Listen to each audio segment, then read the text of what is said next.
ইবাদত, হ্যাঁ হ্যাঁ ইবাদত। আপনি আমি যদি এই সবগুলোতে আল্লাহর আদেশ মেনে করতে পারি, নবীর তরিকা মেনে করতে পারি, নামাজ যেমন ইবাদত, পায়খানায় যাওয়াটাও ইবাদত। ঠিকটা আসতে পারিস, কারণ আসতে বের হওয়ার কথা, কারণ পায়খানায় যাওয়াকে ইবাদত মনে করবে, এই ভুল কেমনে করে? হ্যাঁ, পায়খানায় যাওয়াতেও আল্লাহর প্রদত্ত পদ্ধতি আছে না নাই? আছে। ধরে বলেন না। যেখানে সেখানে পায়খানা করা যাবে দাদাদের মতো?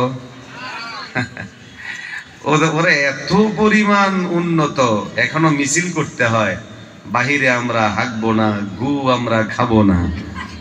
ভারতে আর হেরা আমাদেরকে শিখাইতে আসে আধুনিকতা, উন্নতি। এসে আগে নিজেদের ইজ্জত বাঁচা, তারপর আমাদের দিকে নজর দিস। কথা বলেন ঠিক না ঠিক?